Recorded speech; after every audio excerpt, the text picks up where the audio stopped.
The Carolina Panthers have one of the worst defenses in the NFL, and fans are upset, which means they're asking whether Ejiro Evero should still be the defensive coordinator. I'm here to answer that question and the rest of your listener questions in this weekly Wednesday mailbag edition of Locked On Panthers.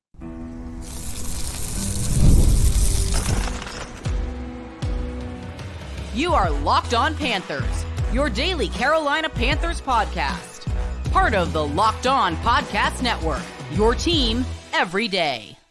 Welcome into another edition of the Locked On Panthers podcast, a part of the Locked On Podcast Network. I'm your host, as always, Julian Council, talking Carolina Panthers with you every Monday, Tuesday, Wednesday, Thursday, and yes, of course, Friday, your team every day. That's our motto here on the Locked On Podcast Network. Subscribe or follow the show for free right here on YouTube or wherever you listen to your favorite podcast. And be sure to follow me, Julian Council, on Twitter at Julian Council. Why? Because on Wednesdays, like today, for the entirety of the regular season, I'm right here in this seat behind this mic answering your weekly Wednesday mailbag questions. All you got to do is either at me or DM me on Twitter at Julian Council to get your questions in following the Panthers game on Sunday against Washington and all the way up until about 5 o'clock on Tuesday. Get those questions in and I'll answer them right here on the weekly Wednesday mailbag on Locked On Panthers. Today's episode of Locked On Panthers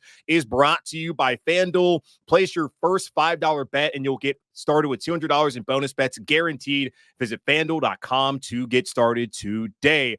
A bunch of mailbag questions today, and I really couldn't get them all into the show, which is why I'm going to respond to y'all via your DMs there on Twitter at Julian Council. And I apologize for not getting everyone's question in. There were some repeat questions, maybe questions that were asked a week ago, but I understand everybody's show, where somebody's show is always every show is somebody's first show. There we go. I got it right that time. So let me just stop stalling and actually answer your questions on this weekly Wednesday mailbag edition of Locked On Panthers. The first question comes from Dom, and Dom is not feeling my excuse of Ejiro Evero not having enough talent on this defense, and he is not obviously feeling the Carolina Panthers defense, which has not been good this season, and one would argue really wasn't that great last season. But let's provide some context to why that may be the case and really is the case. And this is what Dom has to say. He says, in Ejiro Evero's time in Carolina, the Panthers have only held two teams to less than 20 points in a loss. Saying he doesn't have enough talent to work with is crazy. He's never put a good product on the field. Even with Brian Burns, Frankie Louvu, J.C. Horn, and Derek Brown, he couldn't put a good defense on the field. Why are you blaming the talent? Okay, so according to Dom, Ejiro Evero has never put a good product out there on the field. Now, he did get one thing wrong for sure. The Panthers have actually held three teams under 20 points in Ejiro Evero's time here as a DC. 9-0 loss against Tampa in last season, 16-13 loss on Thursday Night Football last year against Chicago, and in the 17-10 loss on the road to Tennessee, where David Tepper yelled, "Bleep!" real loud in the bowels of Nissan Stadium and then fired Frank Reich the next day. So those are three occasions. Another occasion where they held New Orleans to 20 points last year in a loss. So yes, only 4 times has Ejiro Evero his defense ever held an opponent to 20 or less points in a losing effort in Carolina. But we look and see the offensive efforts: 0 points, 13 points, 10 points, 17 points. That's what he was working with last year. And the Panthers also offensively have only scored 20 plus times 4 times. They only scored 20 points. They only scored 20 plus points 4 times last season. And so far they've done that 3 times this year. So it's not like they have these great offensive explosions and the defense is just giving up all these points and that's why they're losing, which is actually what's happening now. But throughout the entirety of his time here, that really has not been the case. Now, look at the Panthers' defensive numbers back in 2023. Ejiro Evero's defense was 4th in total defense. They were 6th in yards per play allowed. So right there, that's a top 10 defense. So never put a good product on the field gets debunked right then and there. But if you look deeper, though, and we have talked about this on the show, how good was the Panthers defense really last year? They were 28th in red zone defense, which then led to them to be 29th in scoring defense. They were 29th in touchdowns allowed per game. And looking at defensive EPA, they were 23rd last season. Looking at defensive DVOA, they were 25th. So this was not really a top 10 defense. You look at some of the deeper numbers, they were one of the bottom third defenses a year ago. So that then leads credence to Dom saying he's never put a good product out there on the field. But we watched the games last year. We saw the offense was inept. We also saw the defense held on and did as best they could with with DiCaprio Boodle out there, with Deshaun Jameson playing, with Alex Cook, a rebuilt secondary all those times, not having Shaq Thompson for all those games. And speaking of all the missed time, Shaq Thompson played in 15 games last year. He talked about Brian Burns, Frankie Louvu, J.C. Horn, Derek Brown being out there. J.C. Horn played 11 games last year, y'all. He missed 11 games last year, rather. So he only played 6. Marquise Haynes missed 10. He was supposed to be a big factor for the Panthers. Etor Gross-Matos missed 5. Jeremy Chin missed 5. Wasn't really a big part of the defense anyway. C.J. Henderson missed 5 games. Von Bell missed 4. Xavier Woods missed 3. That's a ton of missed games from pretty important players on this defense last year. Frankie Louvu, Derek Brown, and Shai Tuttle were the only defensive starters to play in 17 games last year. So not ideal. And looking at so far this season with the defense here in Carolina, they're 29th in total defense, which is a far cry from the 4th they were last year. They're 32nd in points allowed, which is bad, obviously. They're 28th in yards per play allowed after being 6th last year. They're 29th in defensive EPA. They're 31st in defensive DVOA. They're 29th in pass defense EPA and 20th, shockingly, in run defense EPA. So no, this defense so far has not been good. But another reason why they probably have not been good is the talent is not where it was a year ago. And this is a pretty common opinion around the league. And for anyone who's being reasonable about the situation here in Carolina, and not trying to say you're not being reasonable, Dom, but come on, man. Like, seriously, they had Brian Burns last year. Look at PFF. That's just one way to look at it. He is the 8th ranked edge rusher, according to PFF. The guy who replaced him, Jadeveon Clowney, is 85th. They're not on the same planet. Clowney has never been that guy. He has not been a Pro Bowler since he left Houston. He said to us back in the offseason, if I'm healthy and when I'm healthy, I'm a Pro Bowler. All right, well, you were healthy last year, weren't in the Pro Bowl, and you've been healthy other years since you left Houston, haven't been in the Pro Bowl. It's been a long time since he's been that kind of marquee player. He's more of a name than actually someone that the offenses would really be scared of. Brian Burns, though, that's a guy who's an actual stud. That's a guy where a team, after he was leaving his first team, was willing to give him $30 million a year. At no point was anyone trying to give Jadeveon Clowney that kind of money in his entire career. The Panthers got worse at edge rusher. You look at the room. Charles Harris, Teron Jackson, DJ Johnson. Where's the talent? Where is it? And it's not shocking to any of us because, look, they weren't great at getting out to the passer last year, and they had Brian Burns. Now he's not here, and they brought in Clowney, who hasn't been a consistent pass rusher ever in his career, at least since he left Houston. Like, how did they get better there? So they got worse. You look at Frankie Louvu. He's thriving right now in Washington. Now, his PFF number might not be a top 10 one, but he's 31st according to PFF when it looks at linebackers. The guy who replaced him, Josie Jewell, is 53rd. Also, Diontate Jackson, no longer here in Carolina. He's 74th. The man that they replaced him with for now, Mike Jackson, is 51st. So that's an area where you can look at the Panthers actually got better in the secondary, even though they were 12th against the pass, according to EPA last year. And so far this season, they're 29th against the pass, according to EPA. Jeremy Chin, Von Bell, two guys that played safety, not as much Chin as Bell last year, but looking at them in their new spots in Washington and Cincinnati, respectively. Jeremy Chin, 33rd PFF rating. Von Bell, 50th. The two guys that came in to replace him, Jordan Fuller, 77th. Nick Scott, 60th. Got worse at safety. A'Shawn Robinson came in to replace Deshaun Williams, who's now back here on the active roster after not making it in Buffalo. He's currently the 82nd ranked interior defensive lineman in the NFL, according to PFF. So, yeah, the talent is worse than it was last year when the defense was banged up and also had some of these guys out there. And speaking of being banged up, they are yet again. Derek Brown, your best defensive player, out for the season. Shaq Thompson out for the season. Jadeveon Clowney just missed last week. Maybe we'll be back this week. We'll see. DJ Wonnum, who they brought in before they even brought in Clowney to be an edge rusher, has not played. Josie Jewell's now missed 2 straight games. Dane Jackson also hasn't played this season. Jordan Fuller has missed 3 straight games. Like, what do you want the man to do? Well, yes, coordinate a better defense, obviously. And the run defense has been terrible here. And you have to wonder, is that scheme? Is that the players? I look at the defensive line, and I do believe A'Shawn Robinson has been an upgrade, because last year, Deshaun Williams was ranked like 120th out of like 131 interior defensive linemen. They have gotten better there, but they lost Derek Brown. And Shai Tuttle hasn't necessarily been that great. He did step up a week ago, and he was the highest graded Panthers defender. So bravo, Shai, for doing that. But overall, this is a talent deficient roster on offense, but especially on defense. And it's not like the Panthers just solely focused on their offense this past offseason, but not retaining Brian Burns and not being able to get Frankie Louvu, largely because of scheme and how they preferred him as inside, and Dan Quinn, someone who's going to move him all around, a la Micah Parsons in a way. Let's not really say that's what he's doing, but he's going to move him around, kind of like what Phil Snow did a couple years ago when he was the DC. Like, this defense is banged up. They have gotten worse overall when it comes to talent, don't really have a lot of depth, and that leads to being 29th in defense, 32nd in points allowed, 28th in yards per play allowed, 29th in EPA, 31st in defensive DVOA, 29th in passing defense EPA, and 20th in run defense EPA. They've been bad. Totally get it. He's the coordinator, deserves blame. Absolutely. But sit back and look at the situation. Look who is gone.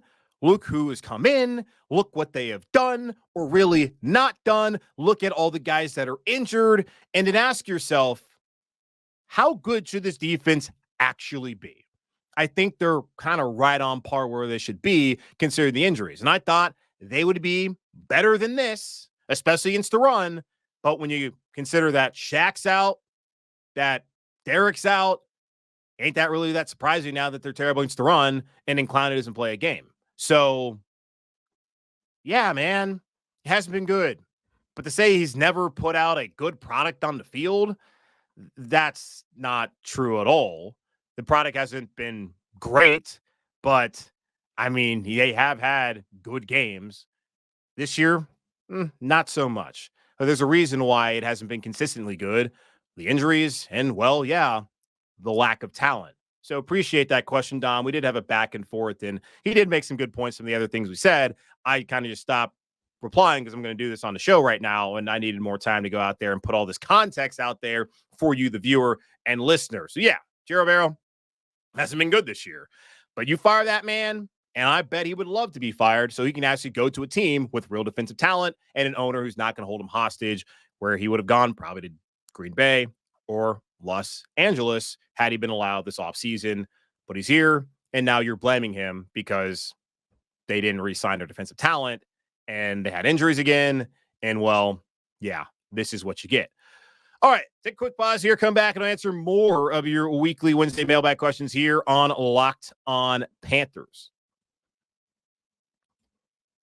When you're hiring for your small business, you want to find quality professionals that are right for the role. That's why I have to check out LinkedIn Jobs. LinkedIn Jobs has the tools to help you find the right professionals for your team faster and for free. LinkedIn isn't just a job board. LinkedIn helps you hire professionals you can't find anywhere else, even those who aren't actively searching for a new job but might be open to the perfect role. In a given month, over 70% of LinkedIn users don't visit other leading job sites. So if you're not looking on LinkedIn, you're looking in the wrong place. On LinkedIn, 86% of small businesses get a qualified candidate within 24 hours. Hire professionals like a professional on LinkedIn. LinkedIn knows that small businesses are wearing so many hats and might not have the time or resources to hire. LinkedIn is constantly finding ways to make the process even easier. They even just launched a feature that helps you write job descriptions, making the process easier and quicker. In fact, 2.5 million small businesses are using LinkedIn for hiring. Post your job for free at linkedin.com/LockedOnNFL.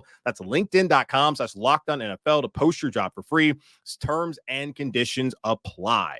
You can now win up to 100 times your money on Prize Picks as little as 4 correct picks. Prize Picks is the best way to get action on sports in over 30 states, including California, Florida, Georgia, and Texas. Oh, yeah. North Carolina, too. Sign up today and get $50 instantly when you play $5. You don't even need to win to receive the $50 bonus. it's guaranteed. Prize Picks is the best way to win real money this football season. Which players are going off? Which ones aren't? Make your picks in less than 60 seconds and turn your sports opinions into real money all season long on Prize Picks. Download the app today and use code LOCKEDONNFL to get $50 instantly after you play your first $5 lineup. That's code LOCKEDONNFL to get $50 instantly after you play your first $5 lineup. Prize Picks, run your game. All right, back to your weekly Wednesday mailbag questions. And why I couldn't get to all your questions is because I'm a gas bag and I had a lot to say about the angst, anger, disgust over the Panthers defense and Ejiro Evero, who is the coordinator of the said Carolina Panthers defense, and had to get those thoughts out there so you heard them. And maybe you agree, maybe you disagree. I don't know, but that's my thought. That's context, and that's what I'm sticking to. Over to Chuck and to Kurt, both asking about trades and whether the Panthers should make trades, or if it's crazy that they're even thinking about considering a trade, that people want that to happen potentially here in Carolina, as Tuesday was a massive day of trades in the NFL, in particular when it involved wide receivers. Chuck asking first, is it fire sale time, Julian? Should Dan Morgan blow the whole thing up and trade J.C. Horn, Diontate Johnson, Adam Thielen, and any other little talent we have on expiring deals to get what we can? Is it time to destroy the core and start all over so Dan and Dave can start a new core built on Derek Brown and Robert Hunt? Okay, quickly before I get over to Kurt, as this is a larger conversation about the trades, J.C. Horn, fifth-year option next year, so he's not an expiring deal. He would be a valuable asset for a team out there, and I don't know how he feels about the situation in Carolina, whether he wants to stay here or not, but the Panthers have already invested in him, and they stuck their neck out for him by giving him the fifth-year option, so I would hope the player would at least want to stick it through, not saying the player doesn't want to, and he has within his right to say, I'd rather get out of this sinking ship because this is bad. I'm kind of sick of being booed and the fans not showing up to games, and it's my own fault because I'm not healthy and our team's bad, so I totally get it, but still, the vibes are off. Yeah, so non-expiring deal. Would hate to see that happen if they trade him away, much like Brian Burns. Didn't love it. DJ Moore, didn't love it. Diontate Johnson, though, is on an expiring deal. Adam Thielen has another year left on his deal, but not a ton of money. I don't think it's guaranteed. I'm sure the team that acquires him could figure things out. Now over to Kurt, who's asking specifically about Diontate Johnson. He said, can you explain to me why the Panthers should trade Diontate Johnson? With the news of Davante Adams and Amari Cooper getting traded, Johnson seems to move up to the top of trade list. However, I've yet to see any report here that he's unhappy. And we just went through this with DJ Moore. Everyone crucified us for trading a number one wide receiver. Now that we have another one, we're supposed to trade him too. Why wouldn't signing him long-term be the priority? Great questions there, Kurt and Chuck. No, I don't think it's fire sale, Chuck. And a couple weeks ago when he talked about this, when there was a conversation when Adam Schefter went on Pat McAfee show and threw a Molotov cocktail through everyone's window here into Carolina, saying that Diontate Johnson's not going to come back and the Panthers should trade him and should trade Adam Thielen. We talked about right then and there, all right, this team is sitting, I think right then they were 1-3. Let's wait and see how these next couple weeks play out as you get close to the trade deadline and then make a decision. And if they were bad, it would kind of make sense for a player on an expiring deal who may or may not resign here to try and move him on for some assets. But it only has to make sense if the assets that come over are right. And now sitting at 1-5, I've already put out the stock image of a farmer's market saying it's kind of over here, guys, because the defense is not good. They're banged up. I don't really see how things are going to get much better on that side of the ball for an offense that's average to be able to help them win games moving forward. But it has to be right. The price for Diontate Johnson, the price for Adam Thielen, the price for Bryce Young, or any of the players that any team is acquiring about. You can't just give them away just to give them away. If you can get a good deal, then sure. Like the Raiders, they got a conditional third-round pick coming up in this draft in 2025, but Davante Adams still has a couple years left on his deal. So that's a different situation where, the Jets are like, okay, we got Aaron Rodgers. They're trying to win a Super Bowl, which I think is crazy because it's the Jets. And they lost to Buffalo 2-4, whatever. But they're going to have to carry on his rest of his salary for a while. Where Amari Cooper, he has an expiring deal. There are some void years there that Cleveland's going to have to deal with, but he's only costing Buffalo $806,000 this year in salary cap space. And then you look at what they received. The Bills got Amari Cooper and a 6th-round pick, while the Browns got a 3rd-round pick, and then a 7th-round pick. Like, the Panthers can get a 3rd-round pick for Diontate Johnson. That's kind of hard to pass up. And understand, too, like, it's not like you can't go back and then sign him free agency. Now, with the player who just got traded want to come back to the team that just traded him, unlikely. I don't know if there's ever been a scenario in the history of the NFL where that has happened, but it's certainly possible, I suppose, that he could come back. And you have to also look at the situation here. Like, if they are 1-5 right now, which they are, and if they go to 1-6 and lose to Washington and they keep losing, like, is it necessary? And here's the thing, like, Bryce Young, like, Diontate Johnson came here to be with Bryce Young, to help Bryce Young. And that experiment ended 2 weeks into the season. It's not like Andy Dalton is a long-term option here. He may not even be here next year, as he's also a free agent after this season. It's not like you are having to keep him around for the development of the young quarterback, as we don't even know who the hell the quarterback is going to be next year in Carolina. So considering that factor, and that you drafted Xavier Leggett, you still have Mingo, who I know has been rough. Jalen Coker is taking those snaps, and he's showing some promise. Thielen still under contract for next year. Like, there's that to consider as well. It's not the same as DJ Moore. Like, DJ Moore is a better player than Diontate Johnson. Like, I think is a considerably better player than Diontate Johnson. And it was asinine for the Panthers to trade up to number 1. And by doing that, give up the number 1 receiver on the team who could help the young quarterback. Like, that's stupid. They benched the young quarterback here now. Andy Dalton's a free agent after this season. The season's going down the drain. If Kansas City wants to give you a 3rd-round pick, then you got to take it. If they're saying it's only a 5th, then all right, hold on. We'll just keep him because we need more than that. And you might say, well, you're not going to get anything from him then. Why would you not just take the 5th? You got to have a principle. You got to stand and say, this is what we're going to accept, and this is what we're not going to accept. And if it's what they're not going to accept, don't accept it, even if it's just a 5th-round pick. And it's the Panthers, y'all. Ain't like this team drafts good players in the 5th round anyways. So does it matter? I don't know. If they're bad and it's good enough to get assets, because it's not just the receiver position. Like, they went out there and they invested by getting Xavier Leggett. Maybe Mingo gets better. I don't see it happening. They still need more depth at tight end. Like, the tight end room's still not great. They got to figure out who their long-term center is going to be. There's still questions about, obviously, corner and what that's going to look like long-term. Defensive line is hellacious outside of Derek Brown. Linebacker, they're probably good next year with Josie Jewell and Trevin Wallace. But then safety, all 3 of those guys are free agents. Like, there's so many areas of this team that need to be addressed, to where Diontate Johnson is just not good enough of a player to not get assets to potentially address those areas during a 1-5 season. That's the only thing. Like, do I want to see it happen? No. I would love for them to stay. I'd love for them to be able to sign him to a long-term deal and keep him around for this rebuild. I just don't know whether he fits into these plans long-term for Carolina, and if it makes sense for them to potentially turn down some compensation that could help them address more of the roster. And they get a 3rd-round pick. You never know what happens to that pick and how they maybe trade it away and maybe move up and garnish some other players by moving on from Diontate Johnson. So I don't know. We'll see how it works out, Kurt. Let's take another quick pause here. I got a couple more questions I got to get to, and brevity, I'll try to be brief, but those are kind of the 2 pressing things: the trade situation, and of course, Ejiro Evero's defense being terrible. We'll talk more about this here in just a moment on Locked On Panthers.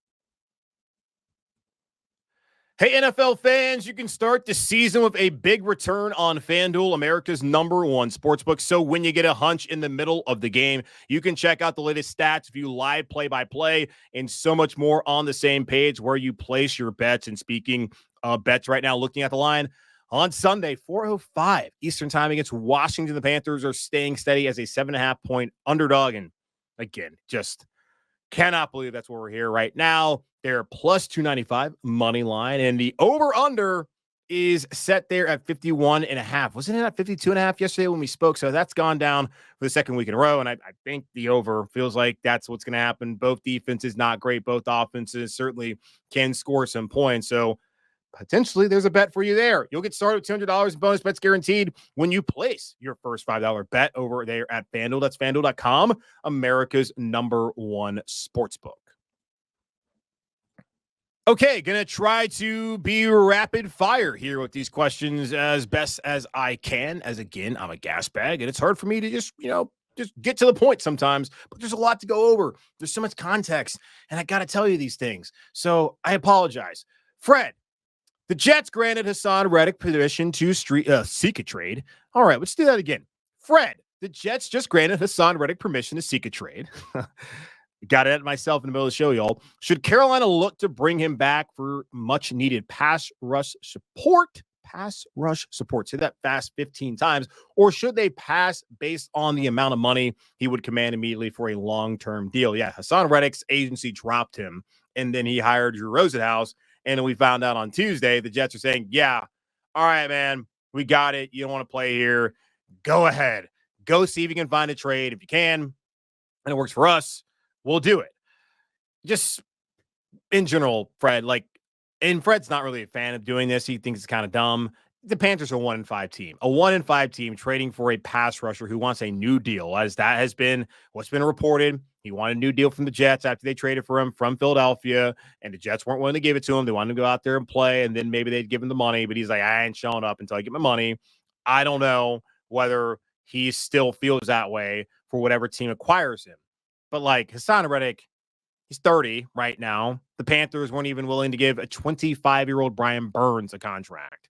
And Hassan Reddick, it's not like he doesn't want a lot of money because that dude has been balling since he left. I mean, even when he's here in Carolina, but once he left and went to Philadelphia, dude was outstanding.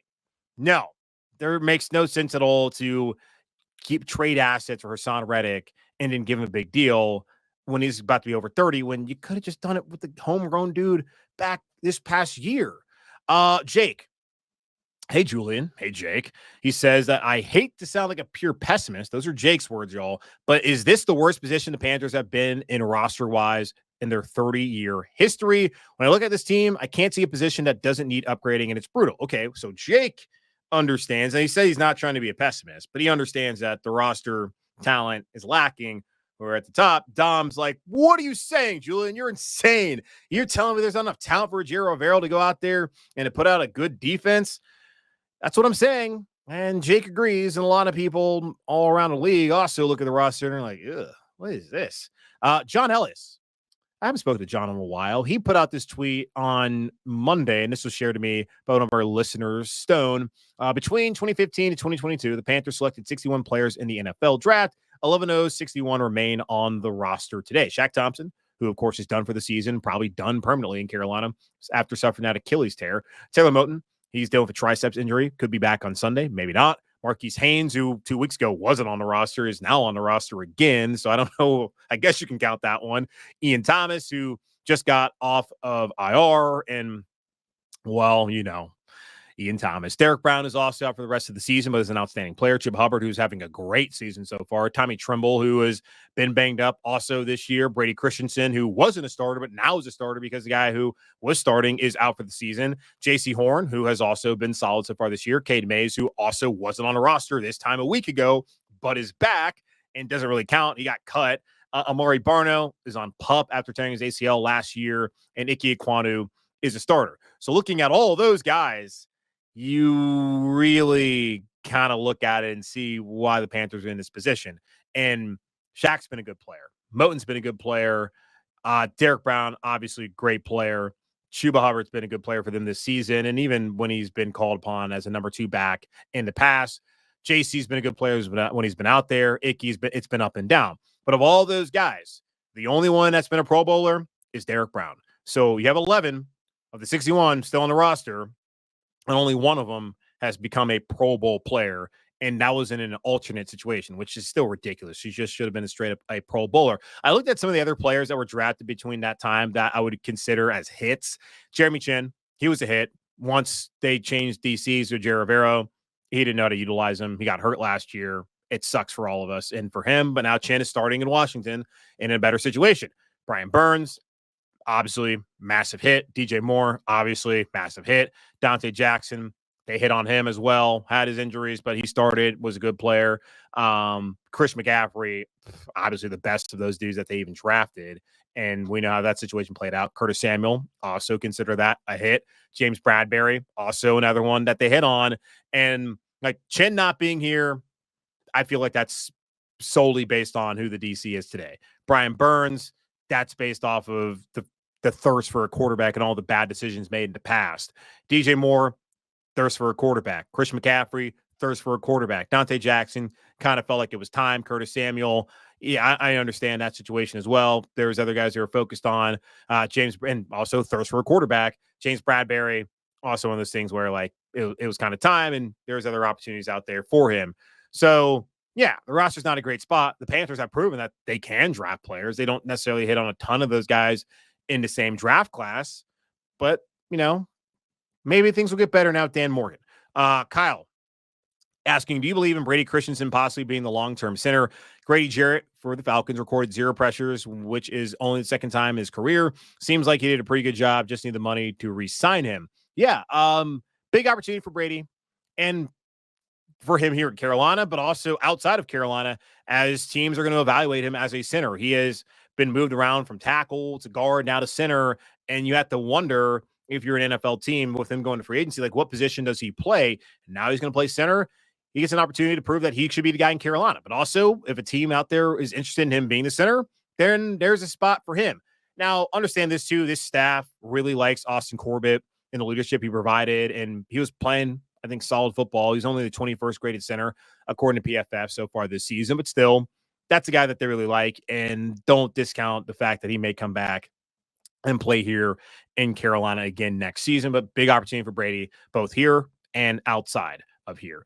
Andre asking kind of a question I feel like I was asked last week, but I'll answer it again because, again, as I got this one wrong, somebody's show, every show is someone's first show. I got to get that down, man. At what point in the Panthers continue to lose games will they get Bryce Young back out there? Maybe after the bye. We all know his play has been terrible, but we also need a definitive answer on if we move off of him or not by next season. And although he was awful, I find it a little hard to believe Dave Canales is done after 2 games. I think it benefits the Panthers to know definitively after this year if Bryce is the answer or not, especially if they aren't trading him. What good would sitting him an entire year to then throw him back out there next year do for the team? Well, if they want to sit him for him just to kind of learn and completely mentally reset and develop behind the scenes, then kind of that would make sense why they would want to do that if they really truly want Bryce Young to be the guy still. I kind of feel like it's done. I've mentioned why, just the history. When these teams get drafted guy in the first round, then they bench him, typically gets traded, and just how bad he also played, like that factors into it all. I don't know what direction they're going to go. We do know Andy Dalton is not under contract next season as of this moment. Bryce Young is. So they can go back to Bryce Young. Year 3 is typically that year where you got to really see it. So then you after that, you're going to make a decision. Do you want to exercise 5th-year option or not? We'll see. Yeah, like after Munich, I guess could make sense. I mean, Kansas City is that first game. Like they're not going to beat Kansas City anyways, probably. Maybe they do. We'll see. Could be the shock of the season. Any given Sunday. So yeah, it's certainly possible. I kind of said this last week, and I think I've said it at other points and times here on the show. If the Panthers are completely out of it, which it's trending in that direction, it really doesn't do you much good to keep playing Andy Dalton when you kind of know what you have in Andy Dalton. Why not then give Bryce Young another opportunity? But also depends on like who's still out there. If you have Diontate Johnson still, that's great. If it's not him, you got Xavier Legette, you got Jalen Coker and some of those younger guys. Let those guys grow with Bryce because like that's what you were hoping would be the case in the first place. So we'll see. If things keep going bad, there's no point in playing Dalton if they're out of the whole situation. If they're out of it, why not go give Bryce Young an opportunity at the end of the year? Now, what about Jack Plummer? Ray wants to know, do you think we will ever see Jack Plummer in a regular season game this year? And I asked Ray, is that something you want to see? And he said, yeah, I think Dave Canales sees something in him. Okay. Sure. Now, had someone asked me back in 2018, do I think we'll see Kyle Allen in a regular season game at any point? I would have said no. And also would have said, hopefully never we see him out there in a regular season game. Now, that was the year prior to Kyle, of course, having to start when Cam went down. We saw Cam Newton. We saw him fall apart. That's still heartbreaking to this day. Taylor Heineke got that start against the Falcons. Then I think he like tore his tricep in that game. He threw like 50 passes, that's what happens when a guy hasn't been throwing, has thrown that many times in an NFL game. And then that week 18 game against the Saints, we got to see Kyle Allen, and he actually balled out And that helped him end up winning the job the next year as a backup, then get that opportunity to be the guy once Cam got hurt there in New England, and then just did not look the same those first 2 games. And the Panthers decided, let's put him on the shelf and get Kyle Allen out there. So it's possible if like Andy Dalton gets hurt, which hopefully doesn't happen, and if Bryce Young gets traded or if he gets hurt, that we could see Jack Plummer out there. And much like Bryce Young, you got to make sure if it's week 18, I guess it's, week 18, and the team's completely out of it, and it's like, whatever, why the hell not? So I don't think we're going to see it, but it's certainly possible. Can't rule it out. And for you, Ray, I guess hopefully we get to see it, but also I'm good. All right, that's going to wrap up this edition of the Locked On Panthers podcast, part of the Locked On Podcast Network, hosted by yours truly, Julian Council. Again, y'all subscribe or follow the show for free on YouTube or wherever you listen to your favorite podcast. And be sure to follow me, Julian Council, on Twitter at Julian Council, where, like you just heard on Wednesdays, I answer your weekly Wednesday mailbag questions, either at me or DM me to get those questions in for next week's edition of the show. But in the meantime, be safe, be happy, be whole as always, keep pounding. And I'll be back again tomorrow for another Locked On NFL crossover Thursday with David Harrison, the host of Locked On Commanders and all that. So, yeah, talk to you then.